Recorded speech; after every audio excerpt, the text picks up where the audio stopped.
Great. Welcome, everyone, and thanks so much for joining our living room reading of stories from Combatants for Peace. Combatants for Peace was established in 2006 when Israeli and Palestinian former combatants, people who had taken an active role in the conflict, laid down their weapons and decided to work together to end the occupation and build a peaceful future for both peoples. Tonight, we'll be sharing inspiring personal stories from several leading combatants and introducing you to compassionate listening techniques. Tonight's program is being presented by the American Friends of Combatants for Peace, New Hampshire organizing team, Joel Berman, Nancy Jo Shabbat, Scott Dickman, and myself, Amy Antonucci. We'll also be joined by readers, Beth Gaby, David Salzberg, and Steve Winnett. The event is co-sponsored by American Friends of Combatants for Peace, New Hampshire Chapter, New Hampshire Peace Action, New Hampshire UCC Peace with Justice Advocates, and the J Street, New Hampshire Chapter. So just quickly in terms of Zoom etiquette, we are very happy to have you leave your video on.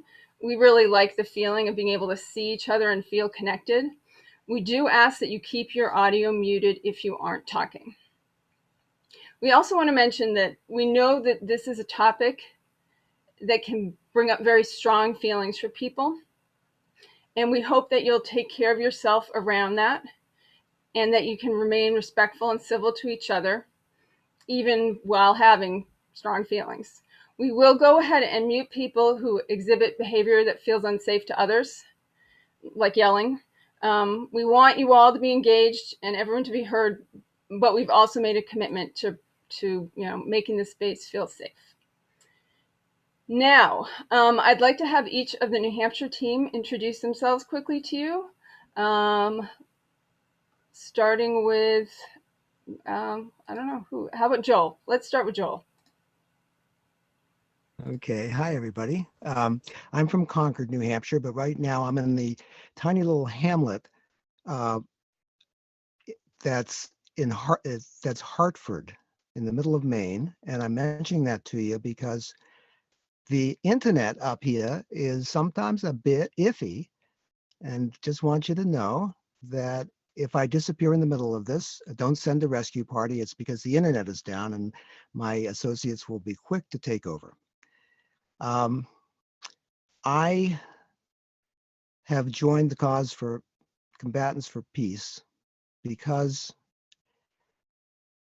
they introduce themselves as ordinary people who are doing what I consider extraordinary things, but they don't consider themselves heroes. And hearing that allows me to look at my own life and recognize that when I'm in extraordinary circumstances, I don't have to be a hero. Hero is not really a noun. Hero is a verb, and they inspire me to step up and emulate them. Thanks. Scott, you ready?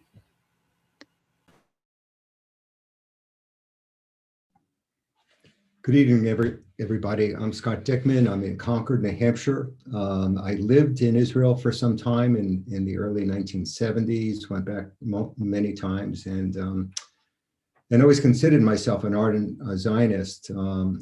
But in these last years, have really come to understand that there's an entirely different narrative behind the conflict. And my relationship with Combatants for Peace is simply this, that after decades of seemingly irreconcilable conflict, wherein each side fears the other as an enemy, we have, in this instance, combatants coming together from both sides, joining together and agreeing that conflict is not the answer. And I believe for that reason that this is the most compelling demonstration that hope is possible and that reconciliation is possible. And that's my prayer. Thank you. Thanks, Scott. Nancy Jo? Nancy Jo Shabbat in Hopkinton, New Hampshire. And for me, it's that these individuals who grew up in conflict each had an epiphany that to make their lives better, their families, their communities, their world, that organized nonviolence along with their former enemies can work and that violence cannot. I was first exposed to this through the film Disturbing the Peace. Then our New Hampshire group invited members of Combatants for Peace to come here to New Hampshire, and then finally going to Jerusalem and meeting members there. Thanks, Nancy Jo. And I'll just quickly say that I've worked in a number of peace organizations, including currently being on the New Hampshire Peace Action Board. And anytime I can see people bridging what seem like insurmountable divides, I'm always inspired. I'm half Irish, and my family followed what was happening there for a long time, and that's another place where years and years of conflict has been shifting, and I think it's something we can all learn from. So I'm really happy to be here working with Combatants for Peace. Mm-hmm. And now, Joel, I'm going to turn it over to you to move on with the program. Okay, thanks, Amy. So tonight's program is 90 minutes, which is an extension by 30 minutes to the usual 1 hour format. And we're doing that so that we have the opportunity to offer one-on-one debriefings in breakout rooms after we hear our speakers read their narratives. I'll tell you more about that later. As some of you know, 2020 was the year that Israel signed 4 new diplomatic agreements with Arab nations. These agreements were hailed by some observers as a harbinger and a hope for a larger peace in the Middle East, but make no mistake, these treaties fall far short of bringing us any closer to a meaningful peace between Israelis and Palestinians. There's an organization called Commanders for Israel's Security, made up of more than 300 retired senior members of the Israeli defense establishment, and they are in unanimity that peace won't come to the Middle East until there's a just and sustainable peace between Israel and a sovereign state of Palestine. I've been to Israel and the West Bank 5 times since 2014, and I can tell you from facts on the ground, as many other people will, that the prospects for a just peace have deteriorated to a new low during the last 6 years. As Scott said, this conflict seems intractable and seemingly endless. Israelis and Palestinians continue to fight over their mutual painful history, each side locked into its own victimology. There have been times I've been tempted to give in to despair, but I'm reminded of the words of Rabbi A.J. Heschel, who said, "We can't afford the luxury of despair. Surrender to despair," he said, "is surrender to evil." Combatants for Peace, and I know some of you are familiar with them, they offer us a powerful antidote to despair. As Amy mentioned, it was founded in 2006 and has twice been nominated for the Nobel Peace Prize. They're not only telling the world that a just peace is possible, they're showing us what the art of peaceful coexistence looks like. Now, the combatants are quick to tell anybody that, unlike many other peace groups, they don't do dialogue. They engage in nonviolent civil resistance and struggle. They channel the spirit and the strategies of Gandhi and MLK. As one combatant, Bassam Aramin, says, "We don't talk about peace, we make peace." To give you a better sense of who the combatants are and what they do, Will's now going to show a trailer to their acclaimed 2016 movie, Disturbing the Peace, which, if you haven't seen, is available on Vimeo. Will?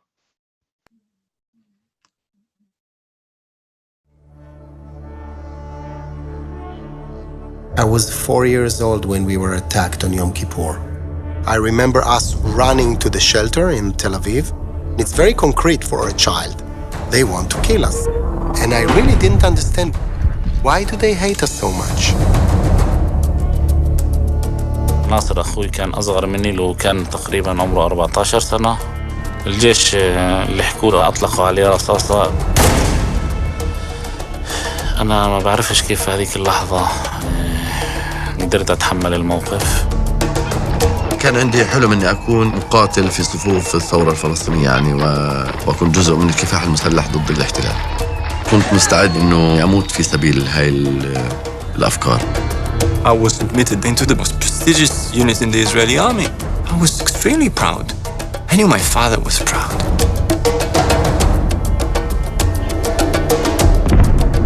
صرت أفكر كتير إيش أنا دوري في الحياة هنا. فاخترت إني أعمل عملية استشهادية. זה מקומם, זה פשוט מרגיש טרור. ככה מרגיש טרור בעיניי. מישהו התקשר ואמר שיש פלסטינים שמוכנים להיפגש איתנו. كنت كثير خايف إنه قد يكون في مصيدة يعني هون. We find that we actually have something in common. That willingness to kill people you don't know. عندهم قوة يا جميل مش طبيعي. بده يجي كم واحد من المقاتلين من أجل السلام رفضوا الخدمة يغيروها. إذا أنت قريتي عن نيلسون مانديلا شخص لحاله غير دوله كان كل الدنيا وغير كل النظام، وانت بتعرف انه شخص لحاله، كل شخص لحاله كيف قدر يسوي هيك؟ كيف قدر يسوي؟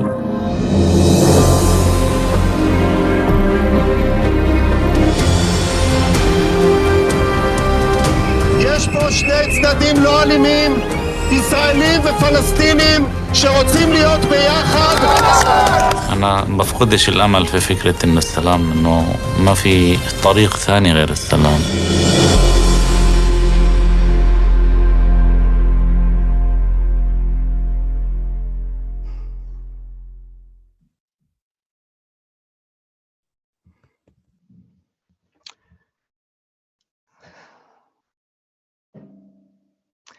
So tonight, folks, you're going to hear the personal stories of 4 combatants that Nancy, Joe, and Scott and I met and whose words I recorded during recent trips to Israel and Palestine with the Compassionate Listening Project. Our aim was not to take sides, but to open our hearts and create a safe space for people around the ideological spectrum to tell their stories. And some of you know, but if you haven't heard of the Compassionate Listening Project, it's an organization that's been sponsoring journeys of citizen diplomacy to some of the world's most contentious hotspots for the last 30 years or more. Compassionate listening fosters a quality of listening that helps create a safe setting for people to express themselves honestly and fully in search of their own truth. Its aim is to heal our way to wholeness from the inside out, one person at a time. Now, if this strikes you as a bit naive, I've witnessed numerous encounters with parties who were at intractable odds for decades, in which this practice was invoked, and it started to melt the hearts and minds of the people on opposite sides of the divide and fostered understanding across previously intractable differences. It's astounding to witness, and it made me a believer the first time I saw it and participated in it. So I think Amy touched on this idea of respectful listening. Those of us here likely represent a spectrum of backgrounds and beliefs and political positions. But what we're asking you for the next 90 minutes is to do what we did, to be compassionate listeners, to momentarily, put aside your political convictions long enough to see if you can recognize the shared values and common humanity of these ordinary people, as I said, who are doing extraordinary and heroic things. So these transcripts are direct words of the speakers you're going to hear. They've been edited lightly for fluency, and they're going to be read by our volunteers. David Salzberg will be reading Palestinian Ahmed Helou. Beth Gavey will be reading Israeli Michal Hochberg. Nancy Jo Shabbat will read Israeli Ella Naor, and Steve Winnett will read Palestinian Osama Elawat. Now, while we're doing this, I'm going to ask everybody other than the readers to mute. And as you're listening to this, if you're not already on speaker view, I'm going to ask you to click that little icon at the top. And that way you can simultaneously see the readers and see photos of the speakers whose words they are reading to you. So before we go to the readings, I want to suggest a framework in which you might want to listen to what you're about to hear. I'm going to share my screen. And these are some open-ended questions that might help you tune in on various aspects of what you're hearing. What elements of the story stand out for you? With whom do you identify most closely? Who might represent the other? What surprises you? What inspires you? What challenges you? What do you want to know more about? And you might notice as you're listening, tune into your body. What's happening physically, emotionally, in your head, in your spirit? And then afterwards, we're going to have an opportunity to break out into dyads, and I'll explain a little bit about that before we do it. And you can feel free to address any or one or more of those questions that speaks to you, or anything else that's alive in you at the time. This is voluntary, and if you'd rather not be part of a breakout room, you can decline the invitation. All right, let's see here.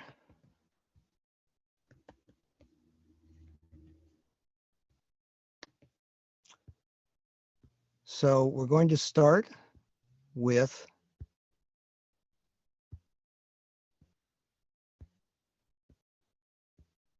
the first narrative is going to be Palestinian Ahmed Helou and Israeli Michal Hochberg, again read by David Salzberg and Beth Gaby.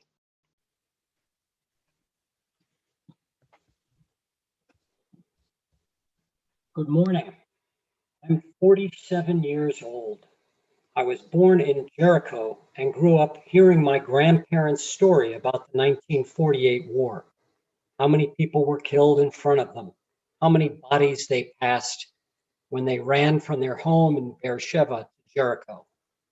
I heard my parents' story about the 1967 war when Israel occupied other parts of Palestine and my parents had to leave Jericho and run to Jordan. Crossing the Jordan River, they saw people killed in front of them. These stories made me angry against the Jews and encouraged me to think about revenge. I was 10 years old in 1982 when Israel attacked Lebanon. I collected tires and made fires to demonstrate against the war. 10 years old, my tools were stones and tires. 10 years old, thinking about revenge, thinking about protests, thinking about violence, thinking to be a soldier or a fighter. At the time of the first Intifada, I was 15 years old with all this hate against Jews. I joined Hamas. I threw stones at Israeli cars. I made Palestinian flags, which was illegal. If I got caught, that would mean 3 to 6 months in jail without a court hearing. One night, the Israeli army came to my home while I was away studying at the university in Ramallah. My father called me and told me what happened. I decided to go back home because if I stayed a wanted man, I would destroy my family life. The next day, I returned home. An officer asked, "Where is Ahmed?" I told him, "I am Ahmed." I stayed in jail in Megiddo for 7 months. The Oslo Peace Agreement to make 2 states started while I was there. The Palestinian flag became legal. The people in Jericho were very happy. They shook hands with the soldiers and exchanged flowers. The day before, we were enemies. The day after, we became friends. After jail, I became an ambulance volunteer. In September 1996, when Netanyahu decided to open the tunnel under Al-Aqsa Mosque, Palestinians came into the streets to protest. I went in my ambulance to give a hand to anyone who needed it. Palestinians attacked a Jewish settlement called Alasha that was inside Jericho.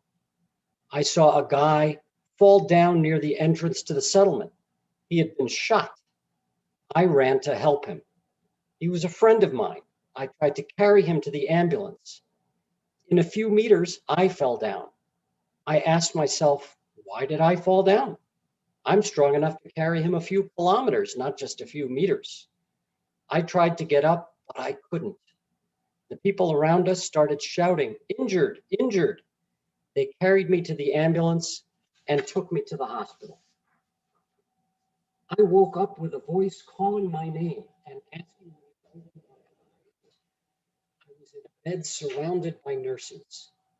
One of the nurses, I will never forget her, started crying and hugging me. I was surprised because it's not in our culture for a woman to hug a strange guy. I asked, what happened to me? Where am I? The doctor said, you got shot in your back. The bullet moved to your neck and stopped in the third vertebrae. The bullet is still in my body. I was in a coma for 3 days. The doctors thought I would either die or be paralyzed. When I woke up, I understood why the nurse started crying and hugging me. I started feeling and moving my body after many injections. I stayed 30 days in the hospital. When I came back to Jericho, I asked my family about my friend. My brother told me he passed away that day. He took me to the cemetery. There were 4 graves, one for my friend who was 21 and studying law in Jordan, another for a 17-year-old, and a third for a Palestinian policeman. These 3 guys were killed on the same day that I got injured. A 4th grave was empty. I asked my brother, why is that grave empty? He told me, we dug that one for you. We thought you would die. I continued my life until 2004, when my ex-girlfriend asked me to participate in a workshop with Israelis. I was shocked. I started shouting at her, how could you ask me to meet my enemy, to meet people who killed my people, who took my land, who made me a refugee, who put me in jail and occupied my hometown? How can I meet these bad people? I decided to go, but not talk with them, just worship for the weekend. On the first day, I didn't talk with anyone. On the second day, I started talking with people. On the third day, I talked with people, drank together, smoked together. On the fourth day, I started asking people sitting beside me, seriously, are you really Jews? Are you Israelis? The only Jews I had met before were in the military, not civilians. I never had the chance to talk with them about the future, about our rights. But in the seminar, I had the chance to talk about human rights, Palestinian rights, 2 states. That connection made me think about the other. After the seminar, I wanted to know more about the other side, to make relationships, to understand them. I continued to go to workshops. I met internationals. I met Israelis. I went to a seminar in Germany with Israelis, Palestinians, and Germans.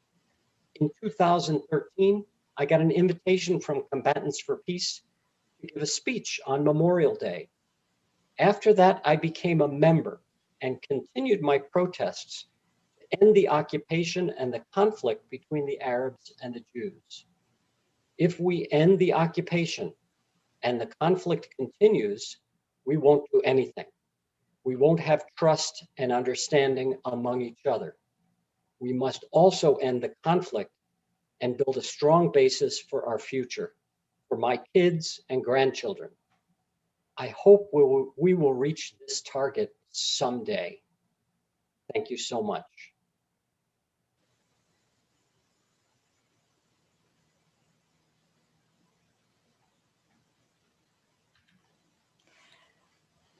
was very stupid for me to go to after you. It's not the first time I've heard his story, and it moves me every time. I am 39 years old, and I live in Abu Ghosh near Jerusalem. I'm a social worker. I was born in a city called Rishon LeZion near Tel Aviv. My grandmother and grandfather on my father's side were in the Holocaust. They were the only ones in their family who survived. My father was born in Poland and moved to Israel when he was 1. On my mother's side, my grandmother and grandfather were born in Jaffa, and also my mother. I grew up in a family that politically were on the left. There was a lot of talk about peace. At school, we had songs of peace and dancing about peace. But there was something very confusing. We never actually met Palestinians. I was afraid of Palestinians. We wanted peace, but when I heard Arabic, I was afraid. I thought they hated us. It was very confusing. When friends of my parents came, there was a lot of arguing about politics. My father really believed in peace and said, we need to do everything for that. The only Palestinians I saw were ones who worked in construction. All I knew about Palestinians were the violent images on TV. And Palestinians with the keffiyeh, with just their eyes visible, terror attacks. My narrative was that we just wanted to live in peace and find a solution. But when there's a chance, the Palestinians will attack us. That was the narrative of my society. I kind of believed it, but I was very confused. When I was 14 or 15, there were a lot of terror attacks on buses and in restaurants. The whole society was very anxious. We were afraid to go out of the house. When I was 15, there was a big rally for peace in Tel Aviv. Jews and Arabs danced together. Our prime minister was there. At the end of the rally, he was shot and killed by a Jew. This event changed me. I realized I was living in a bubble. I couldn't believe there were people in my society who didn't want peace. I was shocked. I was completely sure that everyone thought like me. For the next week, I couldn't go out of the house. I cried, trying to understand that there were violent people in my society who didn't want peace. At age 18, we go into the army by law. I wanted to go. I didn't connect it with something violent. It's like going to the university. There are lots of jobs. People are proud of you. You can be independent. My father was proud. My brothers were proud. I was in an education unit. I thought it was open-minded and good that we have education units. But today I see it differently. I taught new soldiers how to use weapons. I taught them about the wars. I wanted to be very good at what I did. I wanted people to be proud of me. I never asked questions about the stories or what I was doing. When I finished the army, I came to the university and something changed. At university, you learn to question things. We studied the conflict. I had a roommate who was born and raised in a village in Israel called Nev Shalom with both Jews and Palestinian Arabs. She knew how to speak Arabic, and she was very political. An organization in the South had a 1-year program to learn more about the conflict. I joined the program to meet Palestinians. We saw movies about other conflicts in the world and about what happened in our own country. We went on a tour of breaking the silence near Hebron. It was the first time I was in the West Bank, and I realized I don't know a lot of things. At the end of the year, a second event happened that changed the way I see reality. I joined an 8-day seminar by a German organization called Friendship Borders that brought together Israelis, Palestinians, and Germans in Beit Yala. I was excited, but also afraid. Where is Beit Yala? I met Palestinians who told me their stories that wouldn't go out of my mind. It was scary because you have a lot of information and you don't know what to do with it. I came home and tried to talk to my family. I said, did you know that things like this and this are happening? Our family came home on Friday just to relax and eat good food. Oh my God, she's starting again. It was hard for them to hear me because I was so progressive. And with your family, they don't have a choice. You're with them. I felt very lonely. It's very hard to see that maybe you are on the bad side. It's complicated to hear about these things.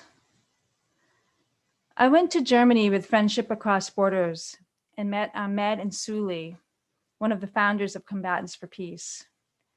After the seminar, Suli invited me to help the Palestinian community pick olives because there are settlers who won't allow them.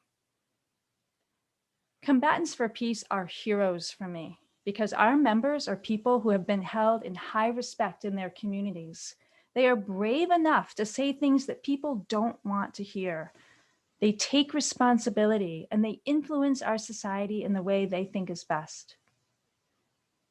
In 2013, I joined the Tel Aviv Nablus chapter. I was the coordinator on the Israeli side. This is now my community. It's ironic that today I'm married to a Palestinian who's also in Combatants for Peace.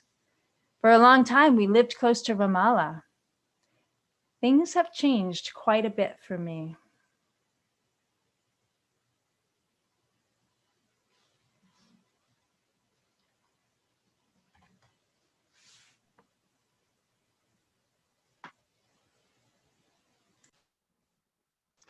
Thank you, David and Beth.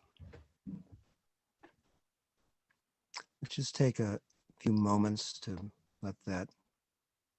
honor the words that we just heard. Let them sink in. Check in with yourself.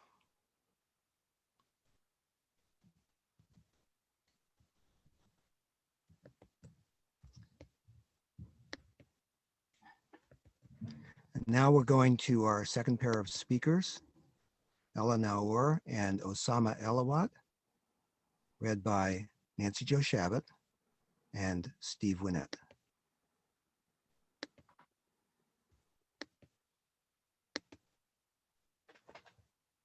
My name is Ella, and I am 32 years old. I grew up outside of Tel Aviv in a secular Zionist family.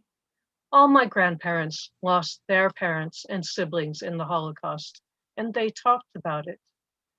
I remember a 12th birthday card from my grandfather, and he wrote, "I wish you to be a soldier one day." When I grew up, I realized that it's not that he wanted me to be violent, but that for him, it's a symbol that he couldn't defend his nation. And I do have this option now in Israel. I was raised to be a good citizen and to contribute to the state in every way I can. I was in high school during the Second Intifada. The terror attacks were frequent and painful. My parents forbade me from taking the bus. I remember thinking it was impossible for me to understand why Palestinians hate us so much. Like, there is no reasonable reason to bomb a bus of innocent people. As a young Israeli, there is no situation in which you can meet and get to know Palestinians. The image of the Palestinians has taken shape for me through reports of terrorist attacks and articles about terrorists in the media. I had a lot of hate and anger. I didn't know any Palestinians or Arabs at all. Before I went to the army, the first cracks started to show. A published letter from 12th graders who were conscientious objectors. Published letters from pilots who refused to serve in the territories. It made me think, maybe it isn't right to serve in the territories. The default in Israeli society is to serve in the army. It is perceived as the moral and right thing to do. I enlisted and served as an officer. I followed orders, felt part of the army, and the rightness overpowered the moral questions that came up. I remember guarding one of the settlements. I, a young soldier with uniform and weapon, was checking adult Palestinians my parents' age. Something felt not right, but I didn't understand the full meaning of the occupation until I left the army. After the army, I worked at a boarding school with kids grades 10 through 12. Every year, the school has a Memorial Day, like a reunion.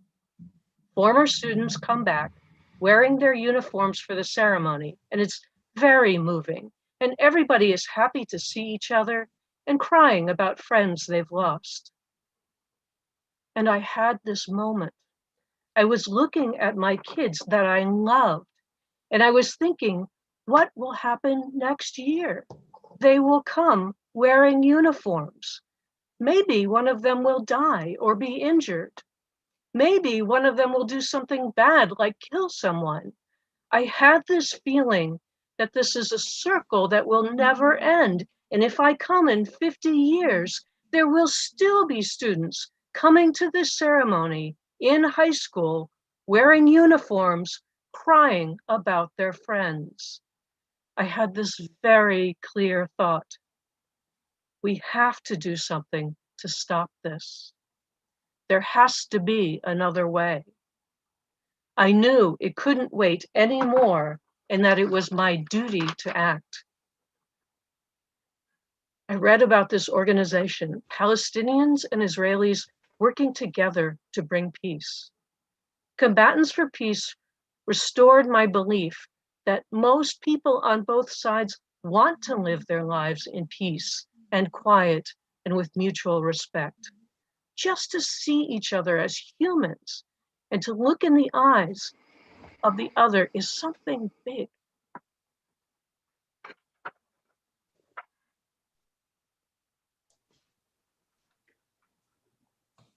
I was born in the Silwan neighborhood of Jerusalem to a Palestinian family who had lived in Jerusalem for generations. When I was 11 years old, my father took a job in Jericho, and so my family lost our permission to stay in the city. Since we are not citizens of Israel, we were forced out. As a small child, I never met a Jew or an Israeli, and I had no idea what occupation meant. My first encounter with Israelis was on my way to elementary school, when an army jeep blocked my path. The soldiers yelled at me in a language I didn't understand.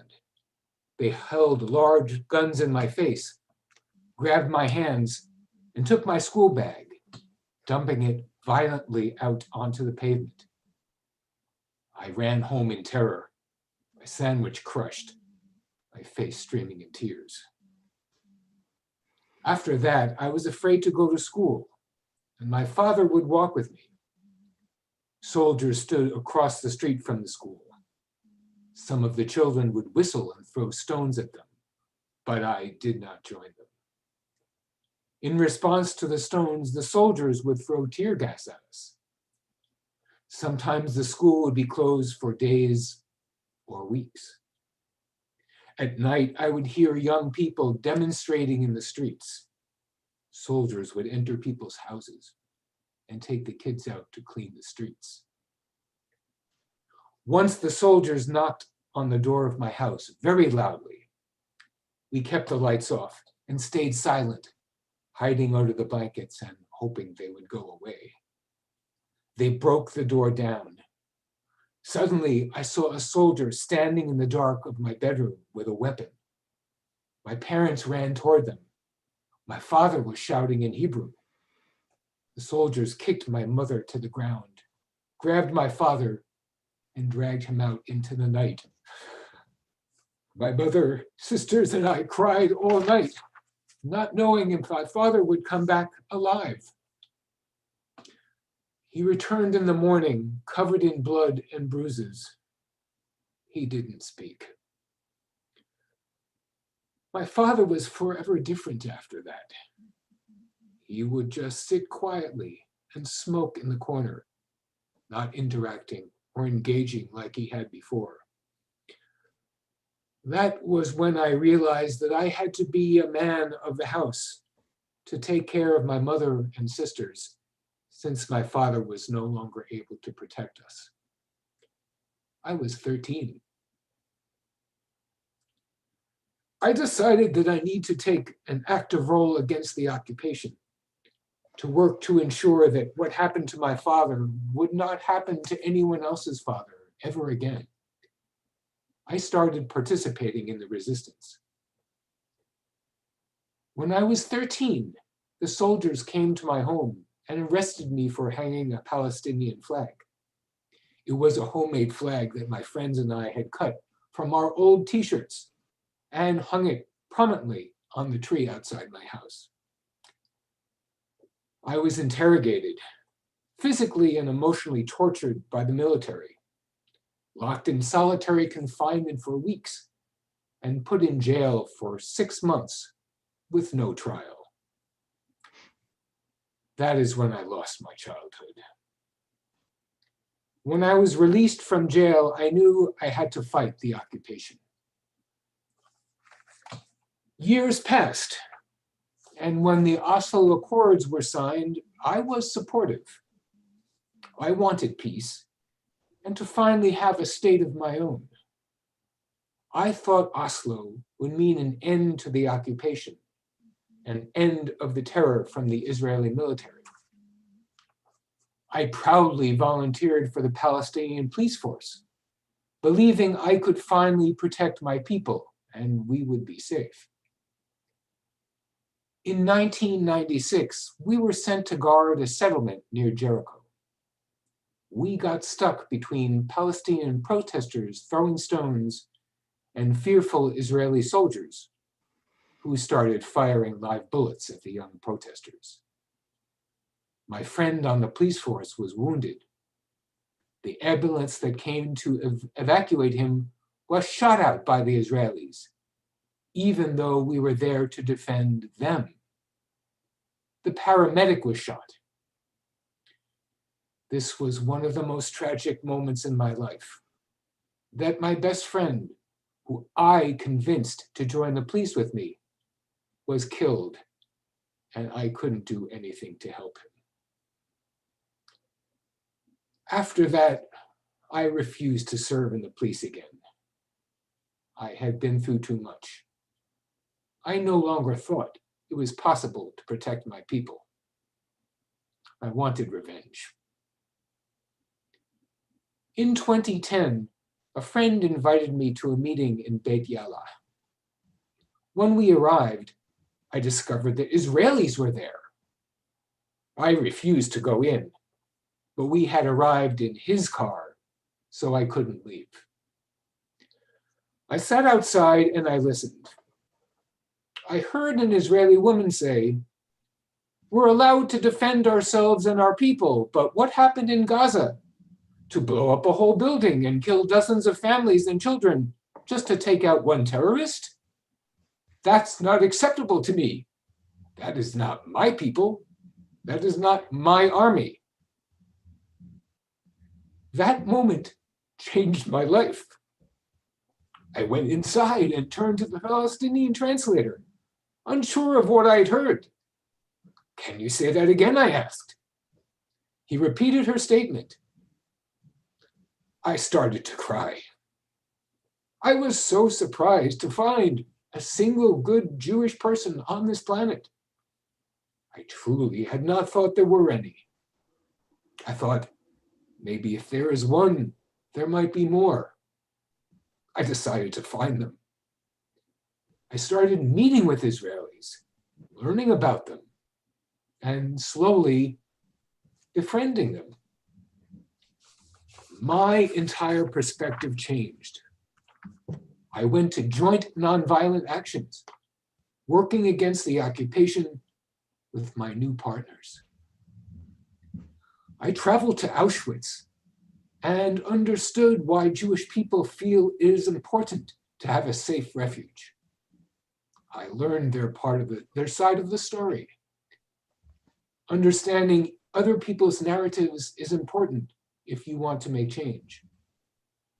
That's why Jewish and Israeli people have to understand my narratives too.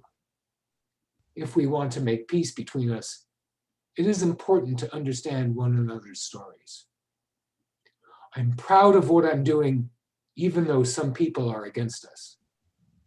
I'm with people who only years before were my enemy, who might have shot bullets at me or my friends. Yet today, we work together for peace, justice, security, equality, and dignity. Love is truly the strongest force on this earth. A revolution of love is the only thing that can save us.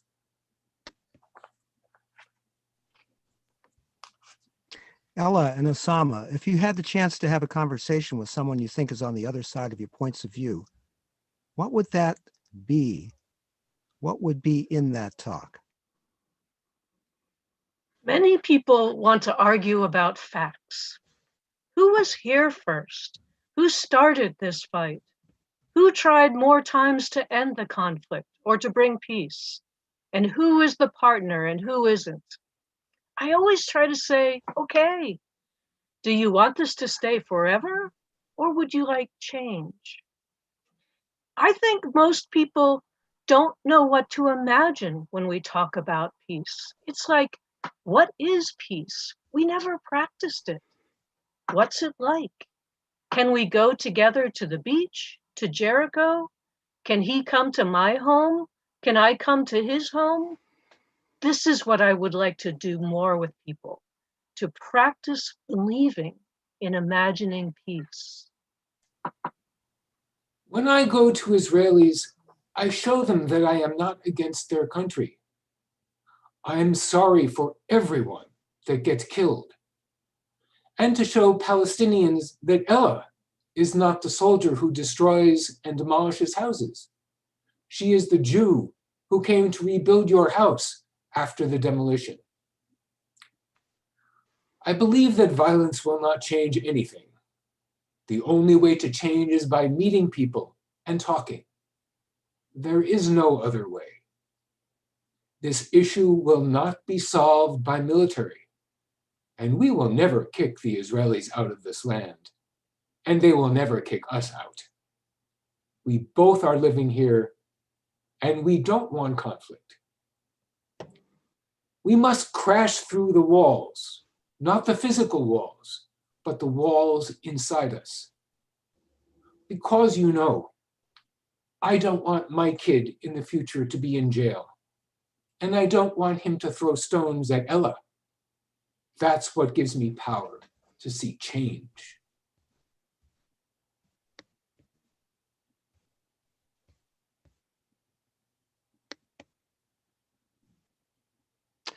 Thank you, Nancy, Joe, and Steve.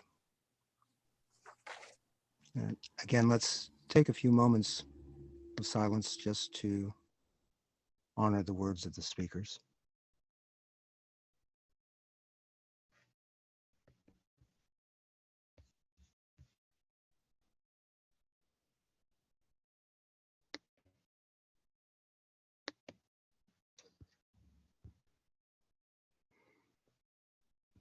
Okay, so now we're going to give you the opportunity to be a compassionate listener with a partner. And for those of you who haven't been in breakout rooms, we're going to split you into groups of two.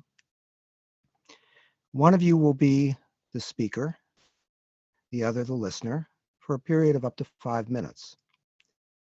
And the role for the speaker is really to just explore your own truth, to ask those questions, which I'll put in the chat, about what really resonated with you, what challenged you, what was the most difficult part of what you heard, who did you identify with, who was the other for you, what do you want to know more about? And after 5 minutes, Will is going to send out a broadcast message that it's time to switch, and then the speaker becomes the listener. Now, when you're the listener, your job is simply to create this safe space for the speaker to explore her or his own truth. This is different from most conversations, right? So there's usually a back and a forth. If there's a silence, one or the other often fills in. This time, as the listener, your job is really simply to be there. Try to drop into a heart space and make yourself fully available as a gift to the speaker, not to interrupt, not to judge. See if you can let go of that monologue that usually goes on in your head when you're in a listening mode. You know, we tend to think about rebuttals, or if we sympathize, we think of our own situations that were similar to the speakers and sometimes interrupt and offer that. Your job as a listener is simple to say, simple to do, but out of the usual realm of what we do as listeners. If the speaker stops and there's silence, I would encourage both of you to consider silence another member of your group. Silence, even if it's uncomfortable, often can allow the speaker to go deeper into her or his own story. So see if you can tolerate the silence, see what comes out of that. And if the speaker is truly complete and done before it's 5 minutes, feel free to switch roles. And then the speaker will become the listener is the speaker. And when the two of you are done, if 10 minutes isn't up, you can return to the main room at any time you want. And also, if something untoward happens, if anyone feels unsafe, if you want to get out of that breakout room, you can come back to the main room at any time. Okay. I know some of you have done this before, some of you haven't. I'm going to put the questions to consider into the chat, which you'll be able to access once you're in the breakout room. So Will, do you want to go ahead? And this is optional. You don't have to do it.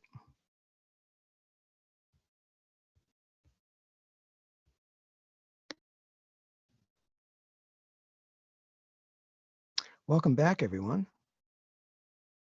Did we lose anybody? Looks like we're all here. So we have time for a large group debrief. And this is a time for you to be able to share what that was like for you. What did you learn from the speakers? What did you learn in this dyad? What was it like being the speaker without interruption? What was it like being a listener for 5 minutes without verbally responding? What do you want to know more about? What has maybe changed in you regarding conflict and the possibilities for resolution? Now, just a word of confidentiality. So anyone who wants to share, we'll ask you not to share the specifics of anything that your listening partner shared with you. You're free to share anything about your own insights or general themes, but let's respect the confidentiality of your partner and you in that room. You might also want to consider, are any of these stories applicable to your own life? So we're going to ask people to follow some basic rules of group conversation. We'll ask people to step up. Anyone who wants to talk, please feel free. And then once you've spoken, step back and create space for anyone else to speak. Even if you have the most brilliant insight that you want to share with all of us, if you've already spoken, we'll ask you to try to suppress that urge and allow someone who hasn't spoken yet to speak up. So is there someone who would, and you can unmute while you're speaking.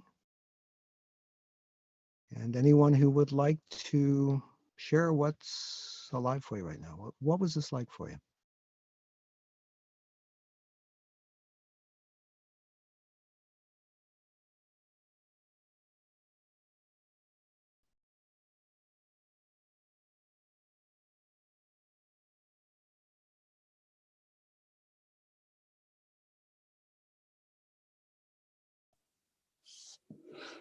Well, I could make a comment, Joel, although he might prefer to hear from folks you know less well.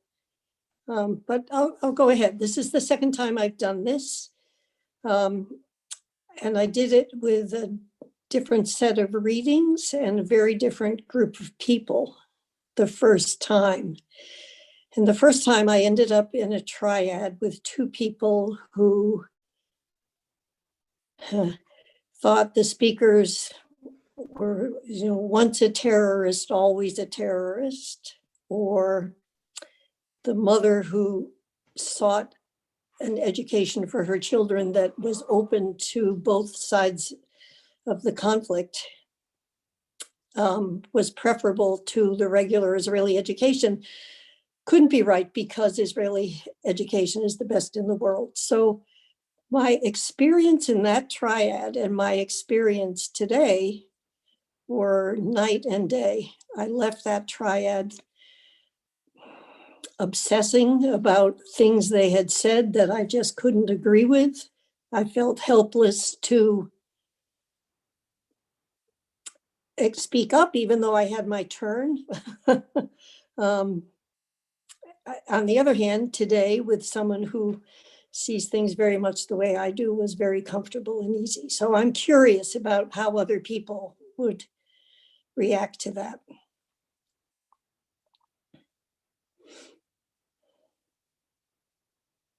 Thanks, Emma.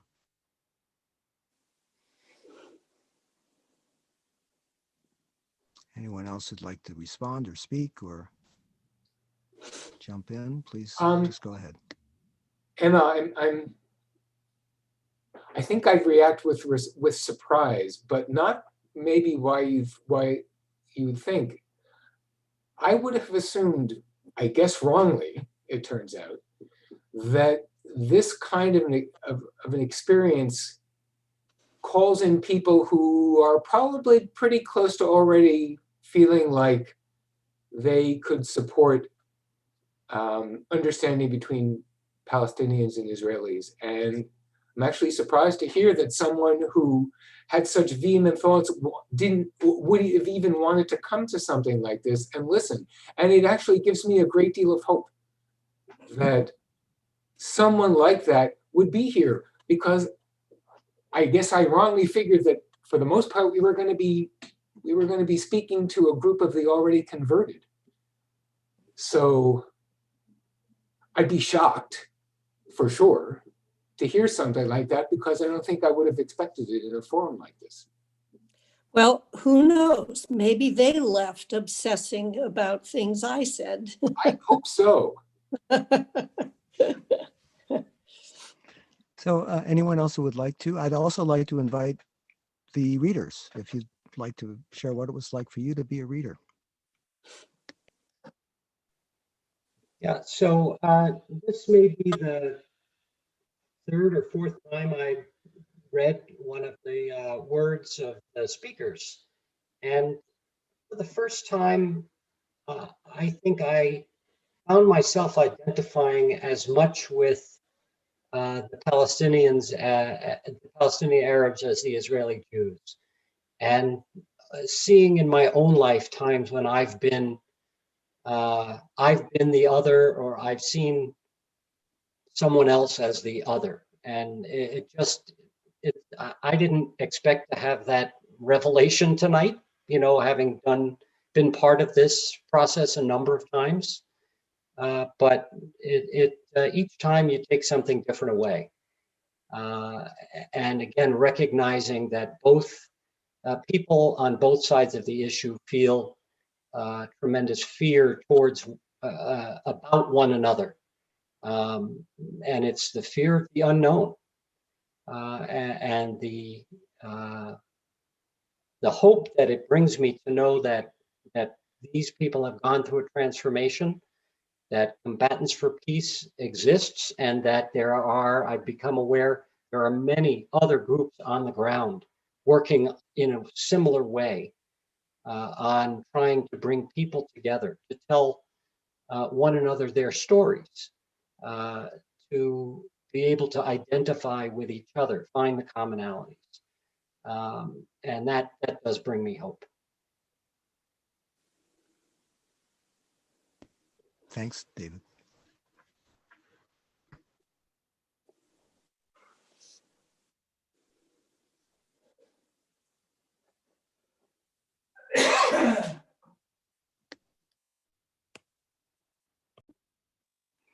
This is Kathleen. I had the interesting experience of being matched with the only other person that I know who is here this evening, Lindsay. And we are both Quakers in Hanover Friends meeting, where we do quite a lot of work on listening in a variety of groups. My experience was, so we're much on the same page. My experience listening to the readings, though, was filled me with a sense of awe at the power and the transformations that these people have made. I've spent a good bit of time in recent years studying the Palestinian situation under the auspices of American Friends Service Committee and so forth, and the trauma and pain that they carry, and if they can rise above it. And of course, for the Jews, it's in Israel, it's generational, dating from the Holocaust and all the history that came before that. So for people to be able to step beyond this extraordinary history of trauma that they've had is, a person who wants to be a pacifist always goes through this time of saying, hey, is that stuff ever going to work? But I just, listening to their stories made me feel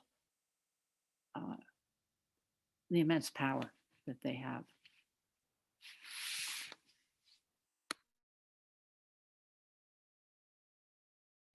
Thanks, Kathleen.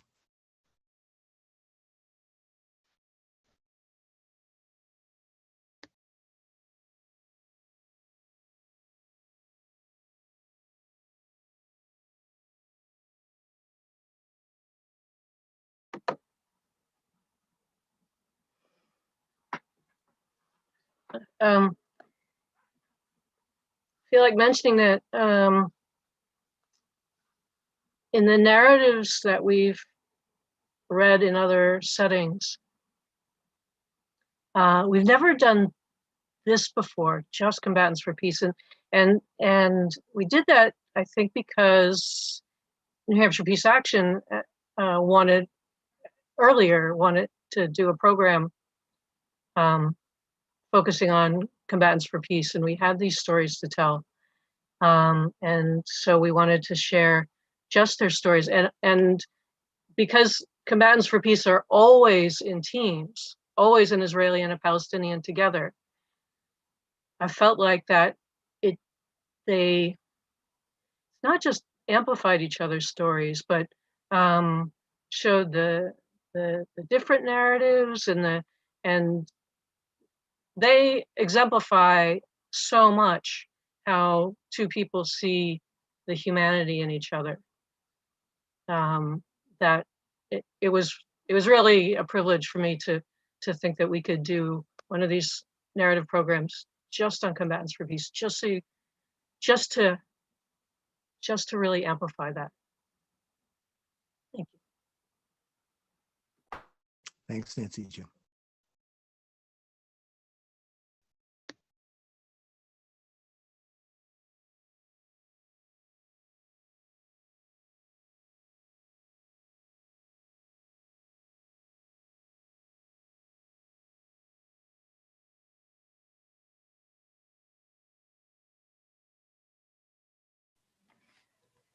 One piece that stuck out to me was how, and I don't remember which reader said it, but it was saying the Combatants for Peace, they do peace. They don't just talk about it or set up scenarios to discuss it and dialogue, but they do it. And so again, I'm just sort of thinking about, okay, bringing this home to like our local world and the places where we have polarization or otherness in our society. Is like, how do we do the world that we want to have to be? So that's where it got my mind running. Thank you, Beth.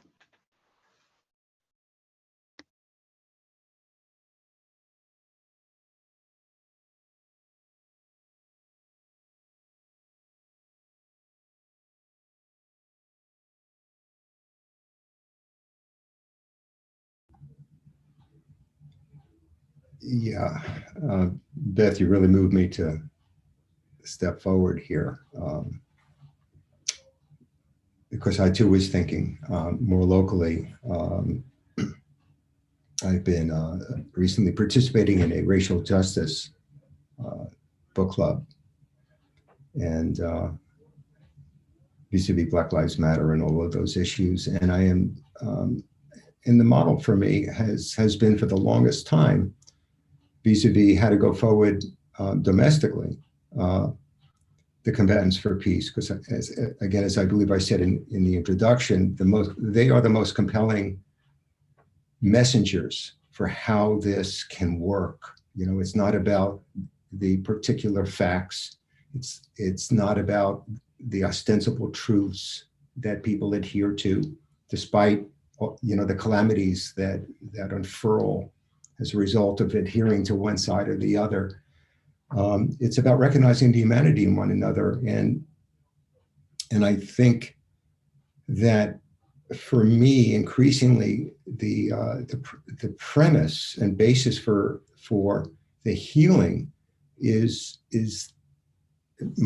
from my perspective, the compassionate listening dynamic, wherein we have conversation, you know, without judgment, and we meet and engage and share our stories, and without necessarily you know, expecting outcomes, certainly not in any, you know, near-term occasion, but, you know, planting, allowing the conversations to plant seeds and to create arenas of spaciousness and safety, you know, that we're more willing to re-engage the next time, and then the time after that. I don't know any better model than the combatants, and I certainly don't consider myself a hero. So it's not that, but it's this capacity for engagement beyond the sort of normative parameters, you know, the truth, you know, the facts and our positions that we adhere to, and trying to explain them and so forth. It's just the engagement and non-judgment. So I'm very moved by that. Thank you for reminding me of how I have to go forward on both overseas, but also here in real time, right here. Thank you. Thanks, Scott. We've got maybe 2 more minutes before we want to start closing. So is there someone who hasn't spoken who would like to share something?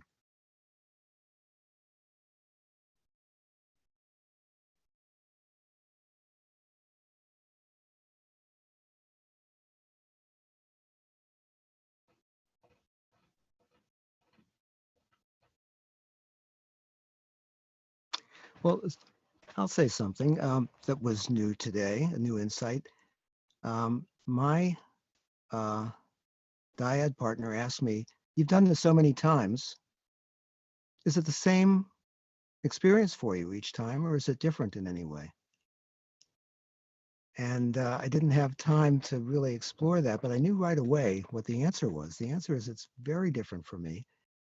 And, you know, it has to do with several factors. One is community, who I'm with and who is in this process with me. When it's overseas, it's a group of people who are in a very intense adventure and journey for 10 or 12 days. When it's a meeting like this, it's still a community of people most of whom I know in this group, some of whom I don't. And that changes the way I hear it because I'm part of a network listening. The other thing that changes is the readers. And I want to extend my deep appreciation to the wonderful renditions that Beth and Nancy Jo and Steve and David offered to us. You know, they're not your words, but coming through you and hearing it through the people who embody so well the spirit of what you're reading changes the experience for me. Even though I've heard it firsthand, I hear it differently and just as deeply when it's coming out of the mouth of somebody else. So I want to thank each one of you for that. It was a real gift for me.